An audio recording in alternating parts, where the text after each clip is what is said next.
North میں and of the world ہے، Norway میں 3 گھنٹے کی فلائٹ ہے آلٹا، اور پھر کوئی 7 گھنٹے کا سفر ہے بائی روڈ، 6 گھنٹے، اس میں 8-8 9 میل کی مسلسل ٹنلز آتی ہیں، 8 میل 5 میل 9 میل 8 میل 5 میل، ٹنل ٹنل ٹنل، پہاڑوں سے گزرتے گزرتے وہ آخری بستی آتی ہے۔ تبلیغ کے کام کی بھی خوبصورتی دیکھو، آلٹا پہنچے، یہ وہ بارڈر ہے آلٹا جہاں جون جولائی سورج ڈوبتا نہیں، بس گھومتا رہتا، اور دسمبر جنوری نکلتا نہیں، بس ڈوبا ہی رہتا۔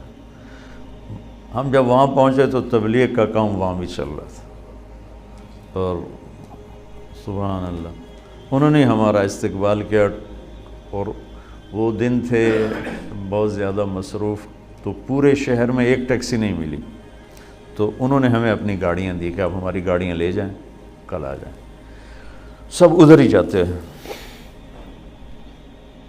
تو جب میں وہاں پہنچا، اس سے پہلے ایک بستی ہے 1 گھنٹہ پہلے ڈرائیو یا پونا گھنٹہ، وہاں پہنچا تو وہاں بھی 10 مسلمان ملے، اور پہلا جو ملا اس نے تبلیغ میں 10 دن لگائے ہوئے تھے، اسی نے ہمارے ہوٹل کا انتظام کیا، اور پھر وہ ہمارا گائیڈ بن کے گیا۔ تو جب ہم قریب پہنچے تو دھند چھا گئی، یہ جو ہمارے ہاں سردیوں میں آتی، ہر شہر بند۔ میں کہا یا اللہ ایڈا تھکتے آیا تے اگو آئے بلاں گل چھڑی، مہربانی کر 2 منٹ نو رو پرا کر، میں ویکھاں تو صحیح، میں تو آیا ہی ویکھن واسطے۔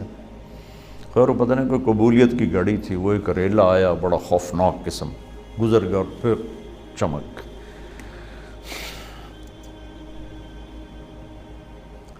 تو جب میں وہاں سے نکلا ہوں اور سمندر کے کنارے پہنچا ہوں، تو وہاں میری زبان سے نکلا اللہ اکبر، جو میں نے ابھی کہا بلا وہو الخلاق العلیم، کیا زبردست ہے بنانے والا۔ میں تنوں انیس دی مسجد کے میں توڑی وہ کیفیت بنا، میں تو وہاں پہنچا ہوں، لیکن آپ میری کیفیت سے اندازہ لگا رہے ہوں گے کہ میں نے کیا دیکھا۔ اور میرا اللہ کہتا ہے تو مچھر دا پر ہے، تو میں ایویں بنا چھڑی، مچھر دا پر لا تساوی جناح بعوض، یہ تو مچھر دا پر بھی نہیں، تسی آؤ تو صحیح میں اگر بنایا کی ہے توڑے واسطے۔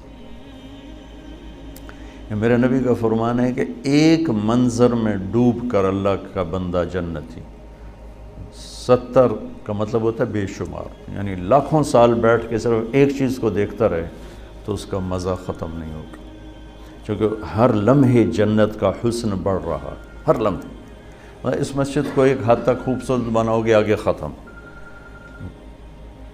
ہر حسن یہاں ایک جگہ پر آ کے سٹاپ کر لیتا ہے، آگے نہیں بڑھتا ہے۔ تو لہٰذا آنکھ دیکھتے دیکھتے دیکھتے پھر تھک جاتی ہے، پھر کسی اور کو دیکھنا چاہتی۔ وہ جنت میں کیا ہے، ایک گھاس کا تنکا بھی ہے نا، آپ اس کو دیکھیں گے نا، ہر لمحے اس کا حسن بڑھتا جا رہا ہے، بڑھتا جا رہا ہے، لہٰذا کسی شے سے کسی وقت دل نہیں بھرے گا۔ تو وہاں میں نے اذان دی، 4 اگست کو وہاں سورج ڈوبتا ہے، اور کوئی 20-25 منٹ کی رات ہوتی ہے۔ تو زندگی میں مسافر زور اثر کٹھی پڑتا ہے، شریعت کا مسئلہ ہے، مغرب عشاء کٹھی پڑتا ہے، لیکن 3 نمازاں کٹھی تو کوئی شریعت بھی کوئی نہیں۔ لیکن اس دن ہمارے ساتھ اللہ نے یہ معاملہ کیا کہ میں نے مغرب کی اذان دی، سرد ہوا تھی، ٹیمپریچر 1-2 ہوگا زیادہ سے زیادہ، اگست کا مہینہ تھا، لیکن وہ جو وہاں خاموش ہیبت ناک سمندر، اور وہ دنیا کا کنارہ نارتھ میں جا کے آخر، اور اس پر انہوں نے گلوب بھی بنایا ہوا تھا دنیا کے اشارے کے لیے کہ یہ آخری جگہ ہے، اوپر پھر نارتھ پول آ جاتا ہے۔ دیکھو گے تو تم کہو گے اللہ اکبر، اوہ جو میں نے کہا نا اللہ اکبر اللہ اکبر، میں نے اذان دی، اس دن میں نے پتہ لگا کہ اللہ اکبر ہوندہ کی ہے، ایسے تو سبھی کرے منہ دیتا تو شروع ہو گئی۔ جب میرے سامنے اللہ کی قدرت کھلی ہوئی تھی، اس کی ہیبت کھلی ہوئی تھی، اس کی شہنشاہی بادشاہی کا جلال تھا، اور میں اس کو دیکھ کے کہہ رہا تھا اللہ اکبر۔ زندگی گزر گئی اذانیں دیتے، وہ پہلی تھی آخری اذان ہے، ایسی اذان دل بھی کہہ رہا تھا اشہد ان لا الہ الا اللہ، زبان بھی کہہ رہی تھی اشہد ان لا الہ۔ پھر ہم دوڑ کے پیچھے بنائے ہوئے تھے انہیں چھوٹے چھوٹے ہوٹلز تھے چائے کافی کے لیے، اور ایک ہال تھا جس میں ٹورسٹ آ کے بیٹھ جاتے تھے۔ تو اب ہمارے پاس 20 منٹ تھے، اس میں ہم نے مغرب بھی پڑھنی تھی، عشاء بھی پڑھنی تھی، فجر بھی پڑھنی تھی، رات ہی 20 منٹ دی ایسے۔ تو اذان دی، بھاگے بھاگے آئے کمپا۔ اچھا، وہاں جا کے مجھے پتہ چلا کہ اللہ نے ہمیں چاند کا کیلنڈر کیوں دیا۔ مجھے خیال آتا تھا کہ ہر واری رولا پہ ہوندا ہے عید والا، پٹھانا نو ایک دن پہلے نظر آ جاتا، سانو ایک دن بعد، یورپ وچ دو ترے عیداں، اے سورج والا کام ہوندا تو ہر شے فکس۔ اچھا، میں آلٹا پہنچا ہوں، مجھے پتہ چلا کہ یہاں سسٹم بریک ہو جاتا ہے، تھوڑا آ گیا کچھ، یہ تو ہم باہر کرواتے کھلی جگہ۔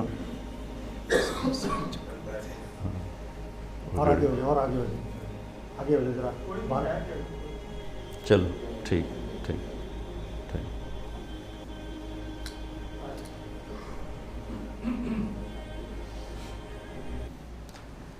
خیال آتا تھا کہ ہمارا جو کیلنڈر ہے یہ ہر سال ہی عید مشکل مصیبت بنی ہوتی۔ اچھا، وہاں جب میں پہنچا ہوں تو وہ سورج ایسے گھومتا رہتا ہے، گھومتا رہتا ہے، گھومتا رہتا ہے، گھومتا رہتا ہے اوپر ایسے۔ اچھا، خیال نہیں آیا، جب نماز کا خیال ہے کہ نماز پڑھنی، تو اب رات ہے دن ہے، تو میری نظر پڑی چاند پر۔ تو میں نے چاند کو دیکھ کے، یہ وہ العصر گھڑی اس میں وہ قبلہ دیکھنے کا اس میں ہوتا ہے، تو میں نے وہ چاند کی طرف ایرو کر کے تو قبلہ نکالا، بے دھیانی میں نکالا۔ نماز پڑھتا میں نے خیال میں کہا یہ کیا ہے؟ میں نے مقامیوں سے پوچھا جو ساتھ، میں کہا یہ چاند بھی غائب ہو جاتا ہے یہاں؟ بھئی 2 مہینے چاند نظر نہیں آ رہے۔ میں کہا نہیں جی، یہ نہیں غائب ہوتا، سورج کا سسٹم بریک ہو جاتا ہے، چاند کا سسٹم بریک نہیں ہوتا۔ میں کہا اللہم صلی علی محمد وعلی آل محمد۔ میں کہا مجھے آج سمجھ میں آیا کہ اللہ نے ہمیں چاند کا کیلنڈر کیوں دیا ہے، کہ اگر میرے نبی کا کوئی امت، وہاں ہیں آلٹا میں ہیں ہزاروں، 10,000 کی آبادی تھی، 3,000 مسلمان تھے وہاں، اور وہاں 1500 کی آبادی کا گاؤں تھا، اس میں 10 مسلمان تھے۔ تب انہوں نے نماز پڑھنی، دن کے رات سورج چلتا پہ، چاند سے پتہ چلے گا رات ہے یا دن ہے۔ تو چونکہ میرے نبی عالمی نبی ہیں، رحمت للعالمین ہیں، کافۃ للناس بشیر و نذیرہ ہیں، دنیا کے آخری کناروں تک کے نبی ہیں، تو اللہ نے میرے نبی کو وہ کیلنڈر دیا جو کہیں بھی فیل نہیں ہوتا ہے۔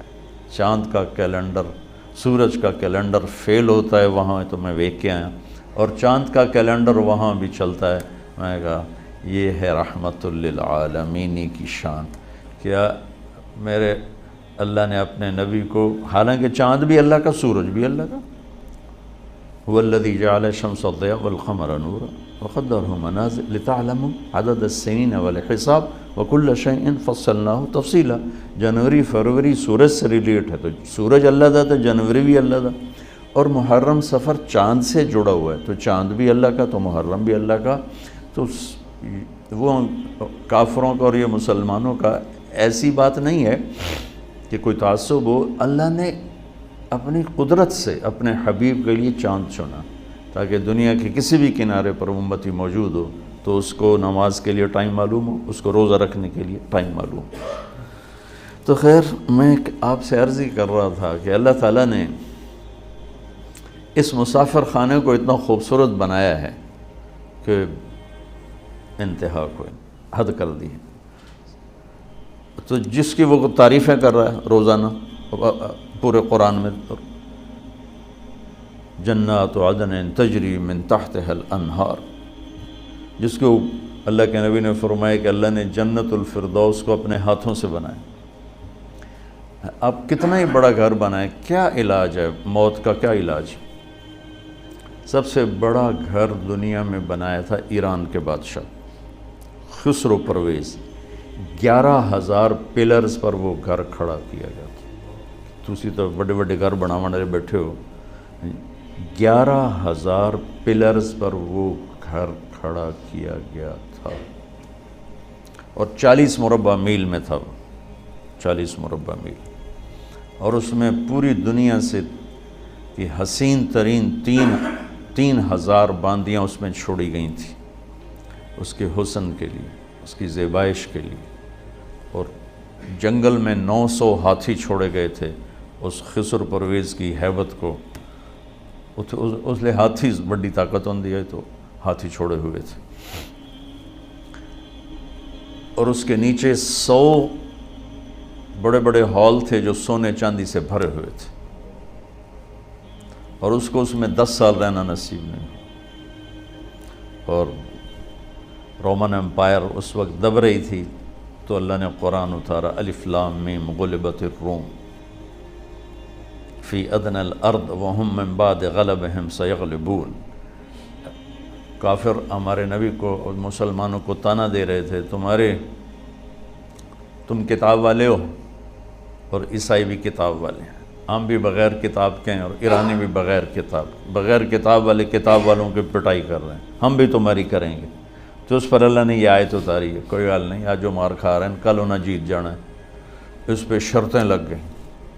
وہ شرط لگانا اس وقت کوئی ایسا منع نہیں تھا, تو ابوبکر صدیق اور ابی بن خلف کی شرط لگی, 100 اونٹ کی شرط لگی, 10 اونٹ کی شرط لگی. تو اللہ تعالیٰ نے روم کو پھر فتح دی اور انہوں نے اس سارے محل کو آگ لگا دی, وہ راکھ کا ڈھیر بنا دیا اس پورے محل کو. اور مسلمانوں میں سب سے بڑا گھر بنایا عبد الرحمن نے. عبد الرحمن الناصر اسپین کا بادشاہ تھا 300 ہجری میں. وہ 4,316 پلر پر تھا وہ گھر, 4,000. اب اس کے کھنڈرات نظر آتے ہیں لیکن یہ اتنا بڑا تھا, یہ اب وہاں اسیس نہیں ہوتا ہے اور کسی کو پتہ بھی نہیں. مجھے پتہ تھا تو میں نے وہاں سے وہ اس میں قرطبہ میں پوچھ کے وہ مجھے پھر وہاں لے گئے, تو میں اس کے اوپر کھڑا ہوا دیکھ رہا تھا. 25 برس میں وہ گھر تیار ہوا تھا. 1,000 مستری اور مزدور اس پر کام کرتے رہے تھے, اور 10,000 خچر سامان لانے کے لیے تاکہ رسد نہ ٹوٹے, پیچھے سے رسد نہ ٹوٹے. اور اس میں جگہ جگہ پارے کے تالاب تھے, پارے کے, سورج کی نقل و حرکت کو سامنے رکھ کر. تو جب وہ سورج کی شعائیں پارے پر پڑتی تھیں تو پارا تو اٹھاتا نہیں, ہلتا ہے, تو اس سے ریفلیکشن میں جو شعائیں جب پڑتی تھیں محل پر تو پورا محل ایسے ڈانس کرتا نظر آتا تھا, ایسے ایسے. تو جو داخل ہوتا تھا شروع میں تو وہ ایک دم سمجھتا ہے تو ڈھانڈا پہ ہے, پھر تھوڑی دیر کے بعد اس کو پتہ چلتا ہے کہ یہ تو پارے کی شعائیں ہیں جو اس کو ایسے ایسے ایسے ایسے ایسے ایسے ہلا رہے ہیں. یہ میں آپ کو, میری گل لمبی ہو گئی, انسانی مزاج بتا رہا تھا. تو تھوڑا انسان کے مزاج میں حسن پرستی ہے, لیکن ایک چیز کا طلبگار ہے, پھر اس کو اس کا طریقہ نہیں پتہ. گھر خوبصورت ہے, انہیں پتہ کیوں کرنا ہے, کپڑا کیسے خوبصورت ہو, گاڑی کیسے خوبصورت ہو, یہ سارا اس کو پتہ ہے, لیکن زندگی کیسے خوبصورت ہو یہ اس کو پتہ کوئی. اتنا بڑا گھر ہو اور اس میں زندگی ویران ہو تو مزہ تو نہ ہے.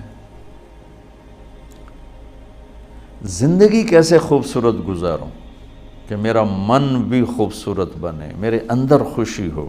100 بار چمن مہکا, 100 بار بہار آئی, دنیا کی وہی رونق, دل کی وہی تنہائی. تو کیا فائدہ اس 100 بار چمن کے مہکنے کے اگر میرا ہی دل ویران اور اداس ہے؟ کیا لطف انجمن کا جب دل ہی بجھ گیا ہو, دل ہی مصیبت خانہ بجھا پڑا ہو. تو بڑے گھر چھوٹے گھر کیا معنی رکھتے ہیں, بڑا کاروبار چھوٹا کاروبار کیا معنی رکھتے ہیں. یہ علم کہ میری زندگی خوبصورت ہو, یہ صرف اللہ نے اپنے نبی کو دیا اور اعلان کیا کہ اگر زندگی کو خوبصورت دیکھنا چاہتے ہو تو بس پھر میرے نبی کے در پہ جھکنا پڑے گا اور کہیں سے نہیں ملے گی. یہ علم بھی یہاں سے ملے گا, یہ سرمایہ بھی یہاں سے ملے گا, اور یہ طریقہ بھی یہاں سے ملے گا, راستہ بھی یہاں سے ملے گا, باقی سارا اندھیرا ہے.